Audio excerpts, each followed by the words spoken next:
Nazana sengo moko fati beton ndamba pambola yo sala musolo kende likoso.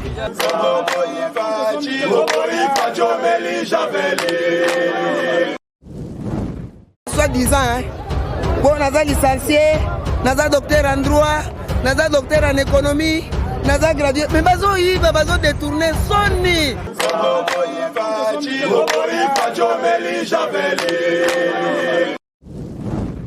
Makala o combien de présidents balekani abayebi yango te ye penda ye kolongoso na système mboka to comme bata ville lelo en tout cas nzamba batela ye asala akoto kuga na mai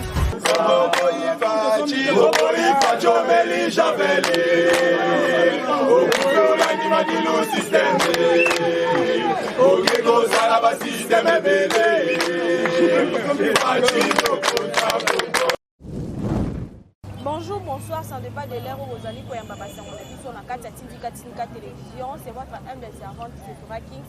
Oh, maintenant, toujours comme on en avait communiqué la vidéo. Ici, quand nous sommes au repos, tapez pour la vidéo, tu peux comprendre là. Vous allez l'actualité politique et en beaucoup de choses. Bon, message. N'est-ce pas message toujours pour Yambango? Nabili Lingito, n'a pas communiqué la vidéo. Les autres, vous allez à un moment en Boka, ou à Zali Mbala, peut-être au Golo, pour un bon moment, dans la carte Tindika Télévision.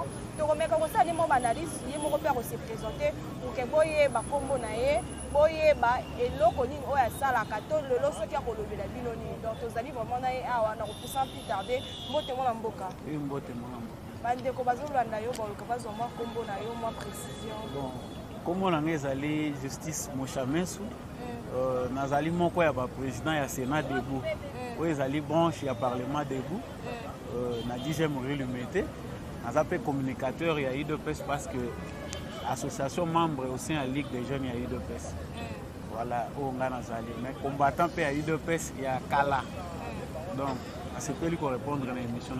Vraiment, merci pour l'emboka. C'est peut vraiment pour yamba open avec la carte Tindika Télévision. Tu reportes directement dans Makambo ezali plus l'actualité politique ya mboka na biso. Tout le monde dit directement arrestation ya Jakindala. Tout le monde qui va voir cet embola qui n'a pas réseaux sociaux et te bazali ko menacer et tout ba jip ezali ko roder ndinga ya lopango na ye. Donc on a 14 au moins intervention par rapport ya makambo wana parce que bande komele bazo comprendre. Bon, il y a liboso ngana bon nazo féliciter Moussala Justice parce que dans un état de droit il faut batu bazala ka responsable ya ba acte na bango na ba propos na bango. Moni batu bazo quand état de droit c'est synonyme à libertinage. Donc, il n'y a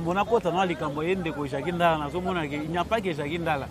Ils ont un bateau déjà depuis Félix Tshisekedi est président de la République. Il y a une arrestation arbitraire. Il y a une arrestation injuste. Mais il y a un état de droit. Liberté et ce qui place où il y a vous avez la liberté de s'exprimer, mais vous pouvez dire n'importe quoi. Mais tout le monde a une liberté d'expression. Liberté d'expression, apparemment, ils ont collé sous qui sont non, non. Ils ont dit quand ils sont injustement, ils sont tout au monde. Mais ils ont proféré des menaces. Qu'est-ce qu'on a dit Azali, communicateur, président de la jeunesse ensemble, mais avant, Ndeko Kadiombo paie à son âme. Akufa, Ndeko Jakindala sali ba menace contre Kadiombo. Kwa Azali na yeka communicateur, mutu asepeli, apesa ba information na ye, apesa ba explication na ye par rapport à la situation à Moïse Katumbi.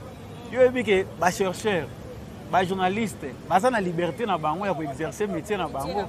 Ndeko Kadiombo abimisi oyo ye azanango comme ba information. Congolais a bénéficié d'ango.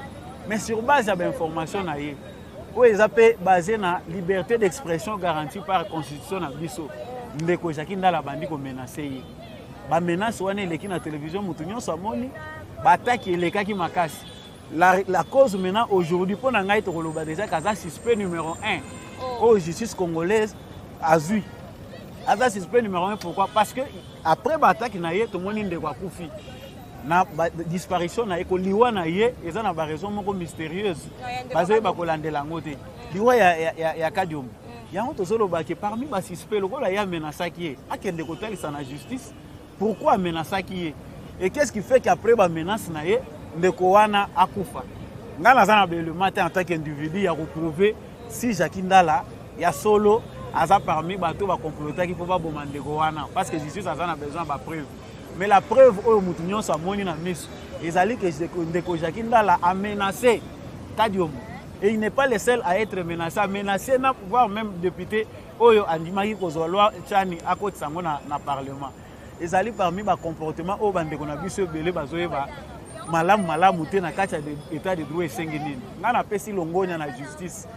Bizalela ndenge soki akokangama soki bakosala ba analyse toseki que justice ezala justice moko équitable.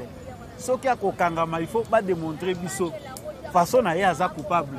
Parce que ba propos to tiraka ba conséquences nango ba propos na biso tango zoloba il faut yo moko maîtriser ngo. C'est que zaki conspiration ya bongisa maki bien na maloba na ye yango alobi pe akokisi yango.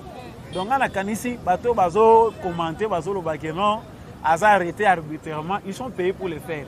Biso tozo banga te pona koloba ngo to yebi ke belé bazo loba ngo na sima kanyaka ba mususu na sima haine. Qui va payer pour faire quoi de Jackie Ndala?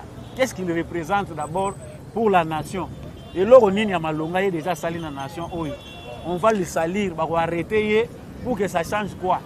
Il faut avoir tout le barabilo comme sous maîtrise quand on a nous malobana biso tozoloba. Jackie Ndala ne représente rien dans la scène congolaise. Biso kaza soki ya Hollanda biso so bande kone ba Hollanda biso c'était mieux tous à l'année comme chroniqueur. Ils ont battu mususu baso ko se salir na politique ozali no na nzela no zolanda malamu mais distraction comme on a na politique nde ba olia mbongo ebele na kende mbango obebisi carrière na yo pour y avoir une aventure à modèle. Au moins, les gens peuvent tu n'as pas le temps de supporter. Oh, tu vas supporter la politique. Au bandit biloba loba, ba menace, ba biloko nini, to sala boye, to sala boye. Non, la politique se fait avec un grand cœur. Il faut qu'on supporte. Oh, bandinga bazana kacha olobo. Donc moi, pour moi, je veux que la justice et ça la musala nango. Catégorie à ba politicien le quoi Jackie Ndala franchement. Si vous avez mutema Jackie Ndala ko ça no politique.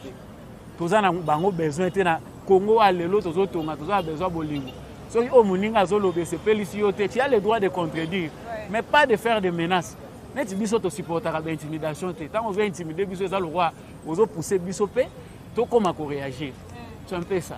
Merci Mboka par rapport il y a loi oyo to mona ki député Daniel Mbaou, asili ko koti ça fait par rapport il y a baisse, il y a loi ou il y a fixation. Il y a Kobala, il y a d'autres. Donc, quand on a moins d'intervention, parce que tout le monde va découvrir, peut passer Kolobaloba, se plaindre, mais il y a une loi qui est non aussi aussi la tête, ainsi qu'on entame directement loi soit nécessaire au code ça va conflit entre la famille et les parents d'Abana. Bon, il y a liboso raisonnement na biso netinga na sénateur debout. Raisonnement na logique et ça d'abord na féliciter parce que c'est quand même un député qui réfléchit à la réalité congolaise. Amoni o ba jeune bazo endurer bazo supporter na société par rapport à mariage société congolaise alelo ba parents ebele exagéré vraiment ba commis dette lokola dot lokola marchandise moko boye lokola et comme le roi commerce donc so za na moi si libala na ye ça dit il faut dépouiller famille mobali jusqu'à tel point que ba mo defa ba mbongo na ba banque donc ko defa mbongo na banque croyant que zo sala activité mo boye meza pour bala franchement.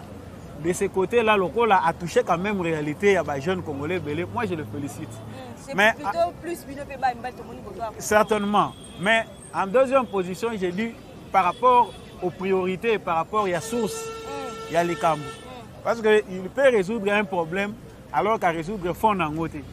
Les fonds, vraiment, peut-être, les fonds, ce n'est pas le montant de la dot. Fonds, il y a misère, il y a peuple congolais. Fonds, il y a que. Ba parents ebele bazana ba eloko te bazo exige ba dot ebele wana ba omona question na balisi mwana nazo ata mwala ya osomba 2000 lupangu na tama biloko moko boye c'est un peu ça mais le fond c'est que il faut que les députés travaillent na sens ya retrouver ba loi o ezo garantir na ba jeunes congolais ba droit na bango o eza na kati ya constitution. Il faut d'abord ba réduire train de vie à ba institution. Et que ça, l'équilibre entre les salaires, les députés, les ministres et les autres, et la paix équilibrée par rapport à bateau, les travailler dans la fonction publique, dans l'entreprise, il y a l'État. Ça, c'est d'abord une première. Et puis, créer des opportunités. On va activer, on pousser le gouvernement à créer des opportunités d'emploi. Pourquoi nous payons $500, mais après, on a ça a été. Parce que moi, je dis que c'est résoudre aussi un problème, mais ne pas savoir ce qui nous attend après. Il a bien réfléchi de ce côté-là, mais moi, je pense qu'il faut créer un problème, Nicolas a un problème aussi. Mes parents, je ne pense pas vraiment à Congo, à l'élo, n'a pas sur Aboué. Parents, peut-être, même si on n'achète pas une femme. Mais moi, je ne pense pas que les parents m'ont attendu peut-être vous. Vous avez un diplôme, une licence, et gradué, les parents vont supporter pendant un temps. Même 5 $, ils ont côté. Mais ça dépend de besoin.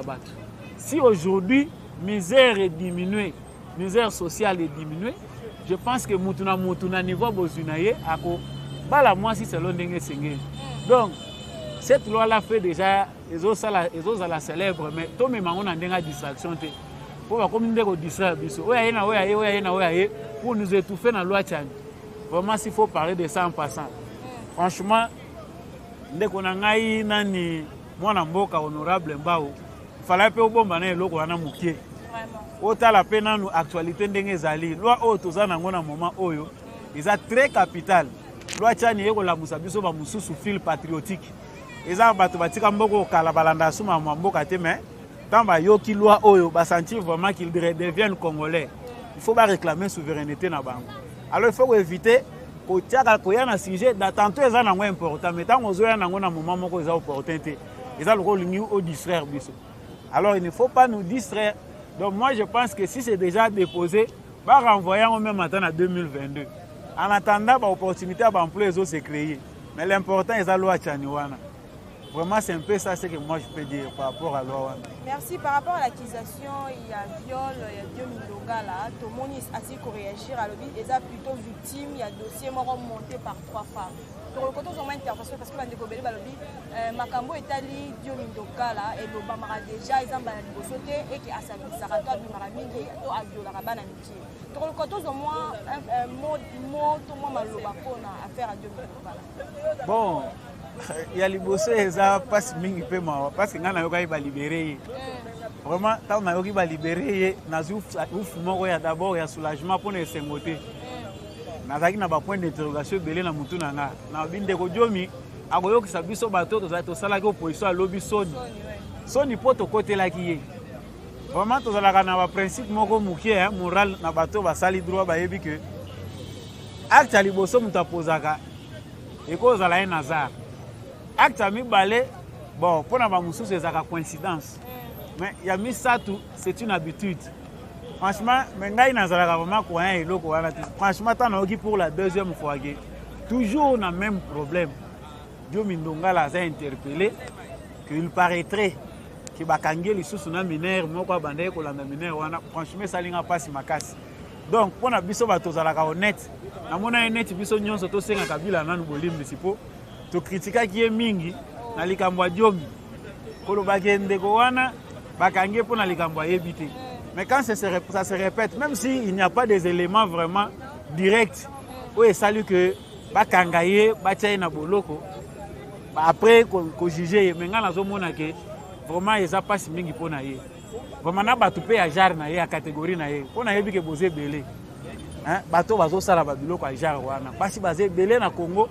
Mais c'est rabattre comme à niveau mineur qui est un modèle franchement ils ont dignité de mais vraiment pour nangai ça ne dépend que de moi je ne représente personne ils ont dignité à faire partie de la politicien congolais déjà réputation ya mabe oyo je ne pense pas que ndenge ni noko ya représenter biso ko ya liboso ba kosela ki je veux que zaki montage les Francis Kalombo consort mais na niveau yé lelo ata bakangyo ke nano sale lo côté pour se défendre, que ça devient très dangereux pour la société. Nous avons vraiment s'étendre pour les sujets sonnes. Nous avons des photos de sunga bande mususu. Au bazoka qui ndenge biso to soki dossier wana avec acharnement que vraiment to ko miko ça peut to za bat ndeko diomi abongisa na malamu. Soki eza défaut, eza trouble po ba musu bazolo bana bat batangi que eza peut trouble moko psychique akende ko réparer ngo. Mais place na ina politique vraiment nazo mona ngoti. Parlons de l'état de siège. Tout le état de siège dans l'Amboya Est, ils pour évoluer. Pour le côté de mon intervention, parce que tout le monde a qui tata école à celle qui dans l'Amboya, Goma, Tambola, et puis tout le monde état de siège, ils allaient s'améliorer. Pour le côté de mon intervention par rapport à l'état de siège. vraiment nanga chaque fois na sala ba intervention nanga na lobara naza FARDC d'abord FARDC po tolata kango na motema soki mutu congolais na état oyo tozali Congo na ba makambo to traversa faut mutu nyonso azala FARDC na motema bato bakanisa yango peut-être eza tenu mais FARDC c'est un cœur pour sa patrie vraiment longonya nanu na ba mapinga na biso parce que tout le monde que depuis état de siège eza instauré makambo ebele ya malamu emonani bazokanga bato voire même chef coutumier nakozongela te information oyo d'abord eza très disponible na ba réseaux sociaux na ba chaîne na biso tolandaka mais bilan eza très positif parce que depuis que batie état de siège na Ituri na Nord Kivu franchement tozomona que bazokanga na ba chef coutumier bazokanga ba chef ba territoire bazokanga ba rebelles. Il y a des armes qui sont récupérées ba village ebele bazu yango na maboko ngai pona nga nazolo balongonya na FARDC. Je profite même d'abord pour le moment avant na continuer l'analyse pour na ko interpeller conscience ya ba ministre na biso o bazana gouvernement ba warrior na ba expérimenté que le ministre de défense atala non likambo ya ba tenir ya ba FARDC na biso na ba salaire na yebi ki avec nettoyage ezo salema na ba mbongo na bango o ba kolinga ba baxela bango par rapport à ba salaire ya misère bazozwa mais tozozwa pe ba kolela bandeko ebele bazolela ba militaire ezaka na est à Congo te na presque toutes les provinces de la RDC ba militaire ba olata mabe d'abord apparence nanu ya mutu imagine to kopesa mboka na biso teni moko wana mutazo sana nango 2 ans 3 ans akomo defana ba zonkion alors net ba bazana ba frontière Angola age lukalata teni moko boye azo soma ngona ba teni ya ba jara ba sode zo uta na bilamba Angola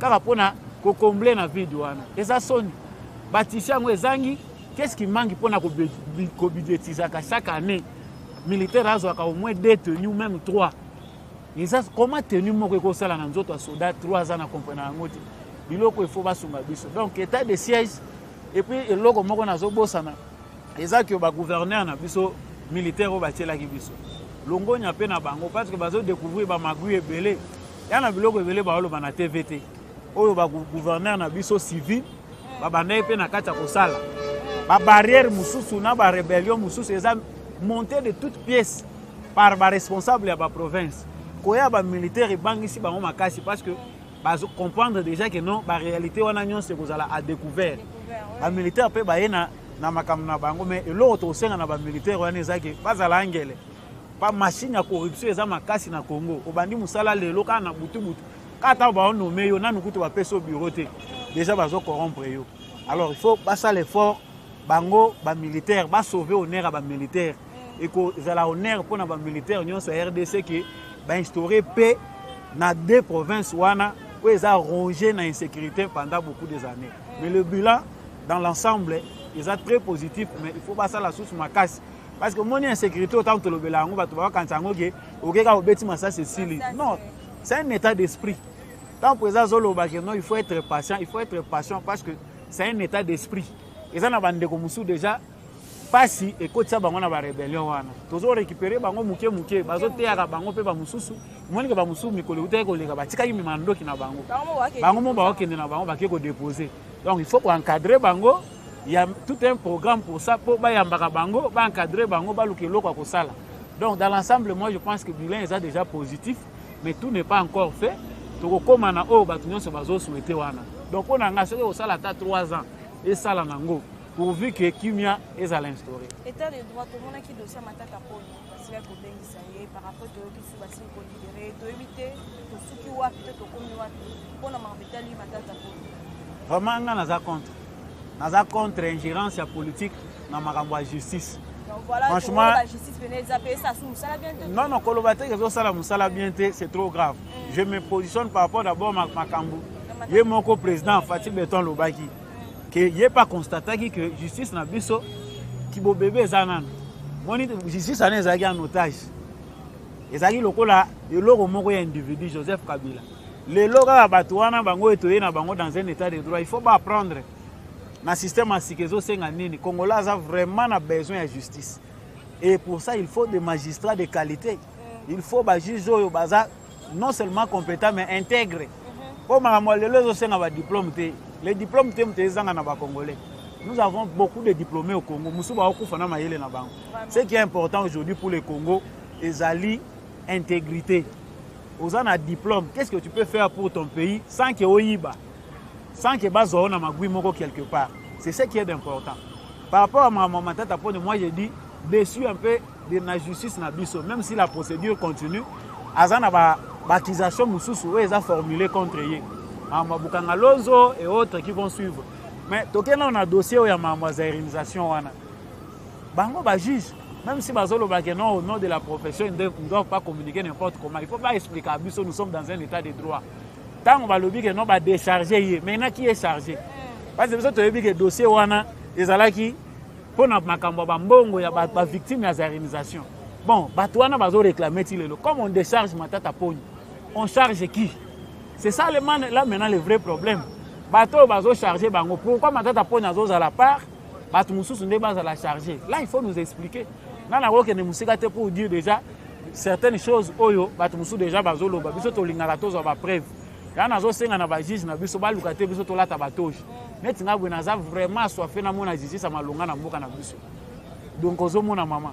Ba juge eloko mususu ezoboma bango eza kabilisme elongwa pe na mutu na bango. Lobi otongi bandako oyo omonelaki pasi te. Salaire na yo na bandako tongi ezobalana nango te. Pourquoi? Parce que tu étais corrompu dans le système akala. Mais le long état de droit, tu dois fournir des efforts. Et puis je demande na maman Nabiso ministre de la Justice comme Ezokima. Depuis qu'elle est venue, on attend beaucoup d'elle. À ça l'effort, le gouvernement Obaye, gouvernement espoir pour mandat Kalate aussi là. À la qui s'abisso dans le cadre de la réforme dans le système judiciaire Nabiso, la décision importante il y a Rosoa, ils allaient au Wapi. Les magistrats belé bazon mériter le soutien. Bato belé bazan na kati institution judiciaire Nabiso, bazan dignité. Ba nettoyer vraiment, ba pesa biso qualité à bato oyo. Bakozala vraiment proche na ba réalité au biso tozo vivre lelo. Merci Jean Bodin Mayo to monia sili koloba de la condamnation Vital Kamerhe ezali vraiment judiciaire et non politique, pas politique. Donc on a tous au moins intervention par rapport à la dire il y a Jean Bodin Mayo sur condamnation Vital Kamerhe. Bon. Jean Bodin Mayo, je le salue d'abord, nazo loué sagesse naie. Sagesse pourquoi? Parce que lui du moins comprend que Makambo il faut ezalandé dans l'angle juridique, pas dans l'angle politique. D'abord, bisonga nazana par crainte de rien. Nous avons représenté l'IDPS, c'est l'erreur qu'aurait commis Joseph Vital Kamerhe. Il y a comme ça procès politique, alors que c'est un procès d'ordre juridique. Procès Oyo Biso, Tolingaki, qui est moko à Memango à convaincre des juges. Mais erreur de départ, Yango est entraîné certains ignorants. Bakoma, comme ça les cambango politique. Et puis, au lieu de pas na bango, bango bazo s'attaquer na IDPS. IDPS a commis cible na bango. C'est comme si Kamerhe était le prisonnier politique à IDPS. Ça, c'est faux. Les alines de Batumoko, pour justifier position na yo zanango na kati ya INC, il faut s'attaquer na IDPS.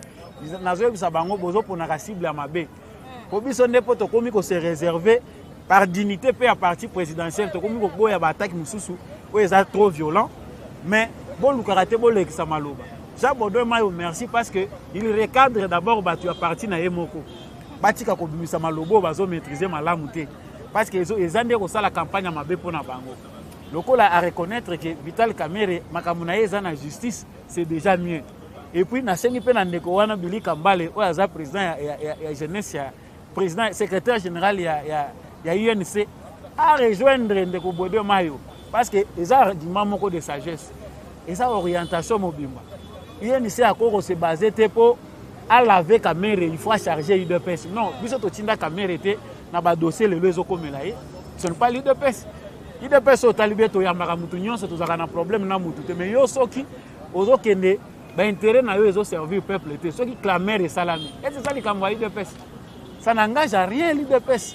Donc bandeko wana balimbisa biso mais il y a des choses qui peuvent être faites. Il y a des partenaires mais si dans l'ensemble, la majorité de la CAC va décider que va se séparer de l'IDPS. Il y a raisonnement. Ils ont le choix, il y a ça librement. Tomoni pe nemi asili koloba nemi Milania par rapport à titre et thèse de Joseph Kabila en master et Kozala dévoilé en public lors de la séance et la collation. Donc Toyoka qui Joseph Kabila qui n'est qu'autant en Afrique du Sud et puis du coup aussi Koyoka qui n'est qu'autant en Té mais tout le monde est là il y a si Kolobake et Kozala dévoilé en public Toyoka tous au moins intervention. Nalingaki nakata pona likambo ya Neo Milania na makambo ya doctorat ya Kabila. C'est une honte pour notre société. Il y a le sujet le roi modèle wana. Les Congolais nous devons aussi éviter d'être distraits. Hein? Éviter d'être distraits parce que quand on a Neo Milania zolo bazo ya kobimisa diplôme ya Kabila. Bon, muto ya tangaki vraiment malamu. Parce que ba diplôme tozo yango pona biso et puis pona société. Joseph Kabila a dirigé le Congo pendant 18 ans. Si réellement diplôme est zalaki, important sa diplôme on a 18 ans c'est zéro. Tozalaki na un président awawa à fond, voyez yo kanate sur le plan national et international. Babo mabatu, bafinga Congo, Kabila ayebani te koloba. Kabila ozala na voie de défense kaka na diplôme, kaka na mukanda. Na pratique o ba mona ka muto atangi malamu na muto atangi malamu te ndenge ni na ko défendre mboka na ye. Totikala ko mona ngote. Batouana baza pour distraire biso. Qu'il ait défendu ou pas, ce n'est pas ça l'important. L'important est que nous avons un président. Nous avons un passeport, nous avons un ngai, koko nangai qu'un jour, tous allons dirigé par Joseph Kabila. Tous allons dirigé par Joseph Kabila. Et puis, nous avons fait bilan makambo Kabila. Ça, la koyebi biso que tous allons battre. Si tu supportes 18 ans, tous allons humilier à travers le monde. C'est-à-dire, diplôme il peut défendre parce que la classe à l'élo n'est commis en ligne. Et comme au Salema, au temps nous même Narvar, aux autres en ligne. Au Somba. Parce que ce qui est grave, c'est que même à l'université, les autres Salema, à l'extérieur, il y a peur de moyens frauduleux au diplôme. Ce qui est important pour la société, surtout la société à Congo, au diplôme est belé, sombi. Les politiciens belé les lots. Il n'est pas le seul d'abord docteur oyo na batu ya classe politique na ye. Oyo atikeli biso. Bango nyonso ba défendre kaka ba docteur. Bango nyonso. Ki doctorat oyo bango wana ki docteur oyo bango wana to moni fruit na ngote. Fruit na ngo eza médiocrité au sommet de l'état. Toza lelo na place oyo bato malonga il faut bazala ba médiocre ndé bazo occuper wana pe to komo bunda na bango to longola bango à cause des diplômes. Je n'aurai pas vraiment beaucoup le temps ya kokota na profondeur nango. Mais na nga ko évoquer Kabila te pona makambo wana. Toyo ba ko koma na suka to zo mwa ba suka to mwa maloba ko pesa na ba peuple congolais ba ndeko balandio na kata tika et puis numéro na yo namba mambote na opo de. Bon, pona bana mboka eloko ya liboso na zolo ba vigilance eleka koleka. Biso moko soko miyebi yo moko te okoyeba te côté nini yo kokende na côté outi. Congo est un pays hautement stratégique. C'est un pays le plus convoité. Tous ont la légèreté, le sujet d'actualité à l'élo. Donc, aux Congolais, des pères et des mères, il faut manifester en gros. Rester derrière la défense de notre souveraineté. Tu veux que le sujet est important. Ça va faire des scènes à mon thème. Les étrangers sont les bienvenus chez nous. Ils peuvent faire le commerce. Même la politique, il y a des modalités où il faut passer. Mais les Congolais, que nous mutolo no bakunda ngwa zala éveillé pona bandeko bakolandanga lelo pona première fois na tindika vraiment na pesi bango bambote belé bandeki belé babenga en Allemagne na France Paris bato bazana Caroline du Nord na Lubumbashi ailleurs partout na salué bino c'est justice Mochames Samba Olonga pona ba intime.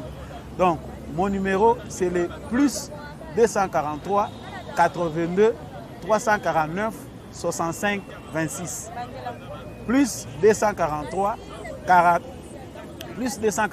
82 349 65 26. Écrivez-moi sur WhatsApp. Vraiment, je vous remercie. Merci beaucoup. Merci fidèle internaute ya Tika Télévision. Toko moment na suka émission na biso. Merci pour la bino bande communion sur vous la brancher pe scotcher na kati ya Tika Télévision. Merci pour la fidélité na bino na kati ya Tika vous a toujours pour la biso. Biso pe to ta toujours na pour la bino sans oublier mes boss Patrick Eli na Rifin Kisombe mon vieux Luka Star Jésus na kati ya Londres na Boston Hotel na sima caméra chaque fois na toujours wana Mike Lindaye de la réalisation bande ko balandi pour s'abonner pour consommer vraiment ma vidéo et pour ça vraiment kitoko quand on va vraiment se revoir la prochaine. Ciao ciao.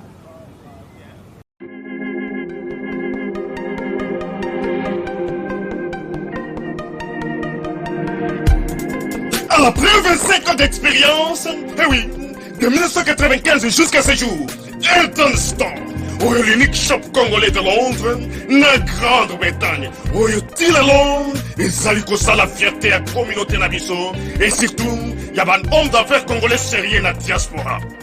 Oh yes, yes, yes, yes. C'est créé Elton Store et Zali Kakamoko, le sérieux, accueil, na service qui toque na ba client na yé. Avec ma produit na yé, où il y a première classe, il y a qualité supérieure. Oh, il y a ma bombe à Elton Store. Oh yes, mon crime bimbe yeba.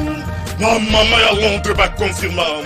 Elton Store, c'est le berceau des produits cosmétiques. Il y a solo produits originaux. Et yes, les alipes perso y a produits alimentaires, naturels et organiques. Au travers de nos produits cosmétiques, Elton Store détient le secret.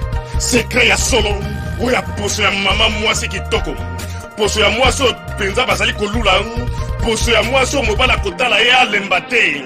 Poso so kotamboli masanga sima. Eh oui, yango ne ba produit zo te kama na kati Elton Store. Na ba produit alimentaire, où ya Elton Store, yango de secret ya cuisine ya maman congolaise. Eh oui, nyonso ko se pensa mobali na yo ezali. Pondu, matembele, ngai, ndole, fumbwa, ndunda, bilembwe, oyo nyonso penza, oyo kobonga pona cuisine na ezali. Oh yes, yes, yes. Olingi mobali na yo asepela na yo libela na libela. Olingi mobali na yo atala ka yo lokola mwasi azali kolula sika. Oh yes. Olingi mobali na si sabiloko nyonso tiela ka ye na mesa. Secret zali kaka moko. Elton Store.